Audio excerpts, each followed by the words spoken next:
Hello friends, मेरे channel पे आपका स्वागत है। एक बार फिर से मैं यहाँ पे आपके लिए वीडियो लेके आई हूँ, वो है एक्यूट ओटाइटिस मीडिया। तो आज हम इसके बारे में जानने वाले हैं कि ये बीमारी होती क्या है और कहाँ पे होती है।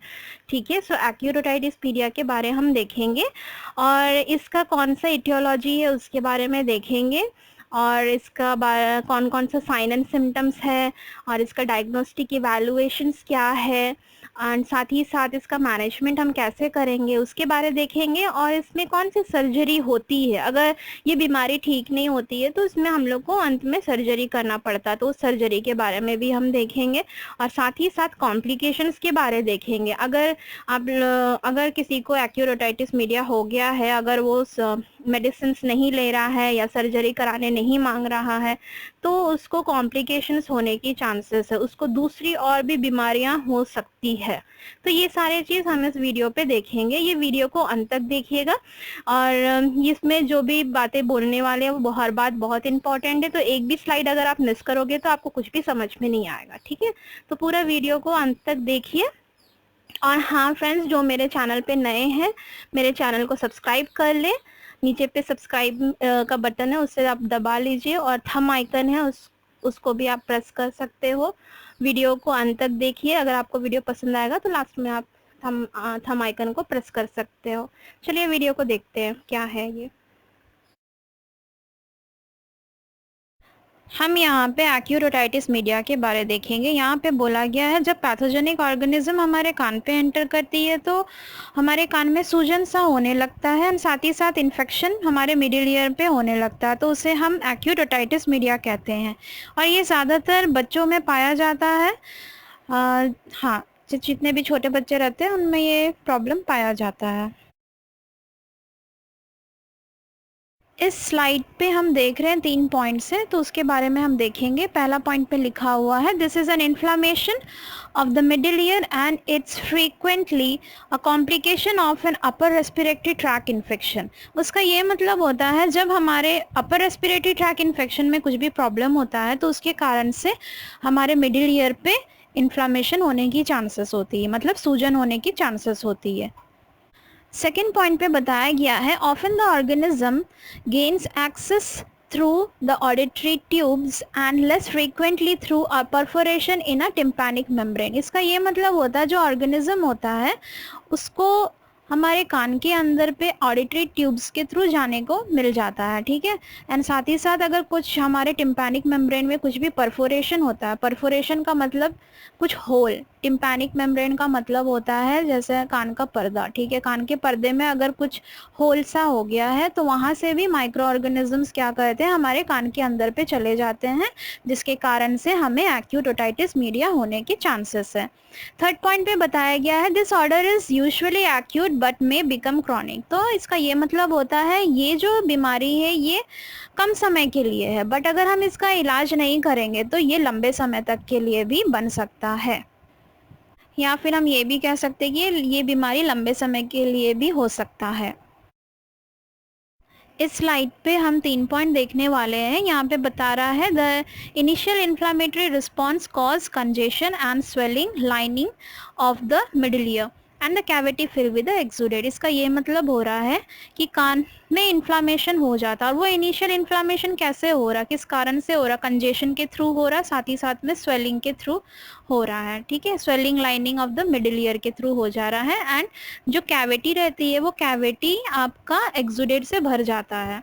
ठीक है, दूसरा में बता रहा है tympanic membrane bulge externally and become purulent. तो टिम्पैनिक मेम्ब्रेन जो रहता है, हमारा कान का पर्दा जो रहता है वो बल्ज हो जाता है, साथ ही साथ में वो पुरुलेंट सा बन जाता है। ठीक है, और थर्ड पॉइंट में बता रहा है if the cavity is not surgically drained the tympanic membrane में रप्चर स्पॉन्टेनियसली।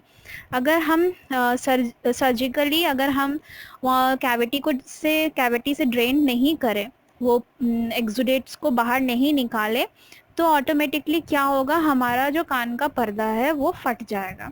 तो ये चीज़ इस वाले स्लाइड पे लिखा हुआ है।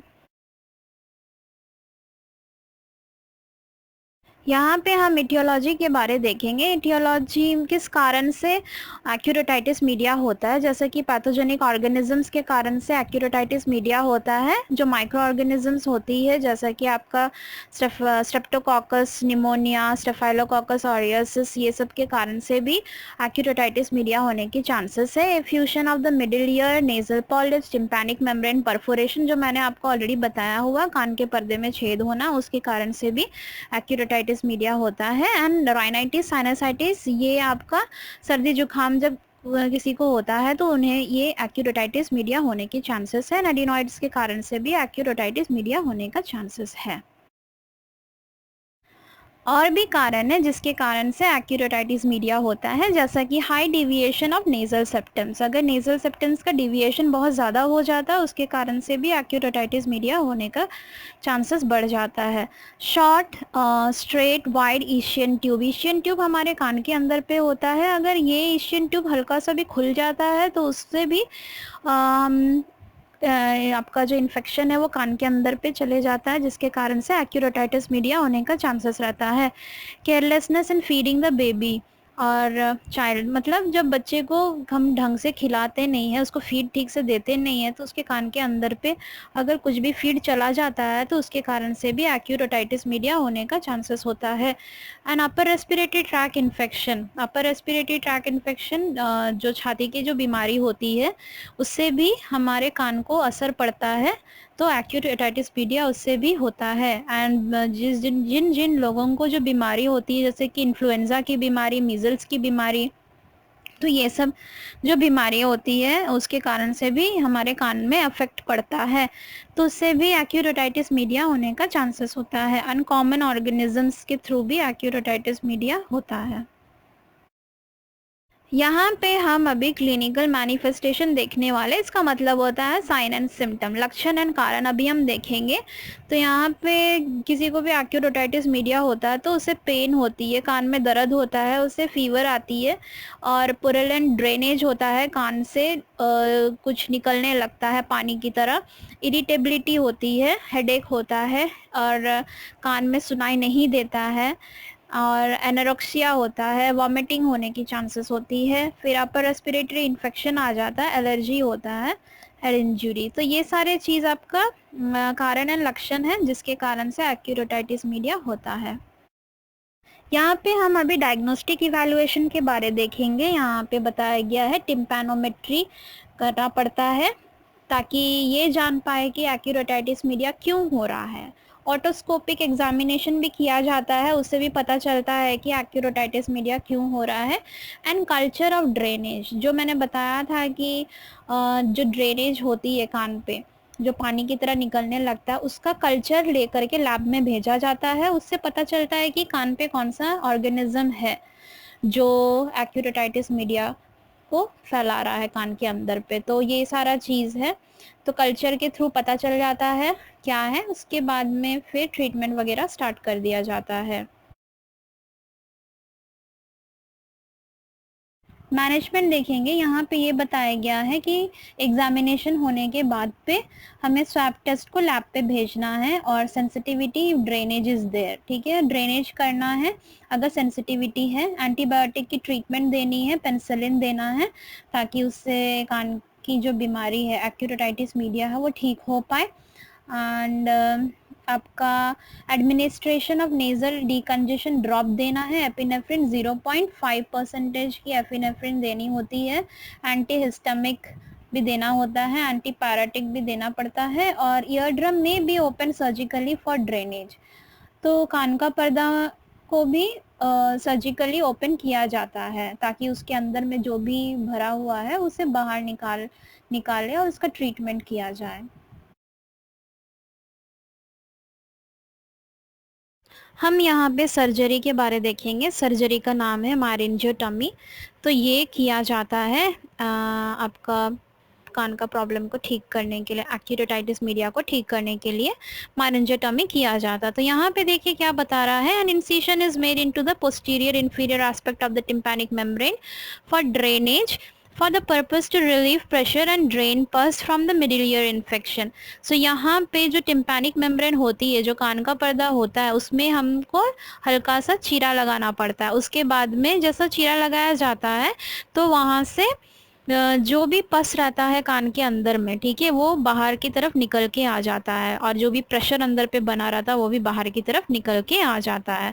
इसके बाद हमें कान को अच्छे से साफ़ करना है और साथ ही साथ हमें एंटीबायोटिक्स की ड्रॉप देना है। तो ये इस सारे चीज़ इस सर्जरी में किया जाता है।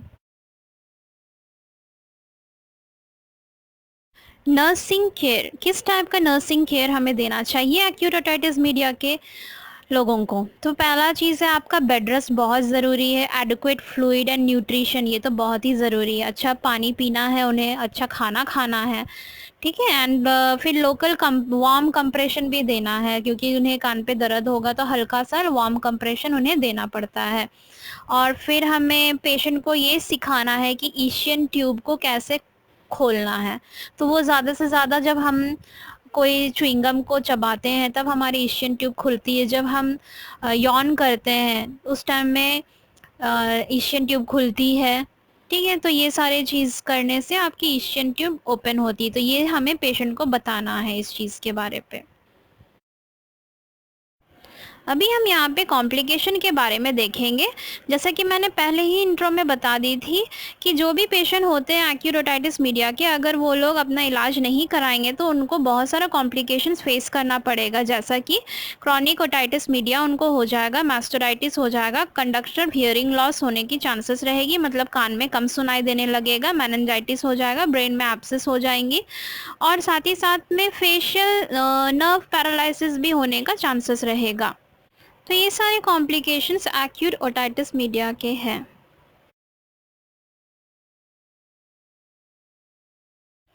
तो दोस्तों कैसा लगा ये वीडियो, जल्दी से मुझे कमेंट सेक्शन पे बताएं लिख करके।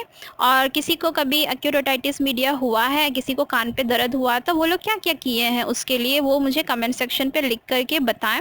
और दोस्तों ये वीडियो को शेयर ज़रूर करिएगा ताकि ये वीडियो किसी और को हेल्प करे, वो भी ये वीडियो को देख करके वॉच करें और उनको भी समझ में आए। कभी उनको ये दिक्कत हो रही है कान में कभी उनको दर्द हो रहा है तो उनको समझ में आना चाहिए कि उनको एक्यूट ओटाइटिस मीडिया हो रहा है, और जल्द से जल्द अपने नज़दीकी डॉक्टर के पास जा कर के अपना इलाज करवाएं।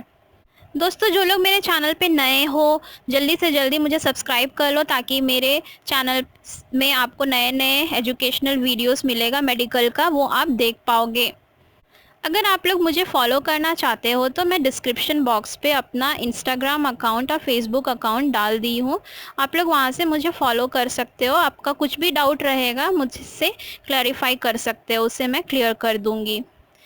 सो मिलते हैं नेक्स्ट वीडियो पे। Thank you.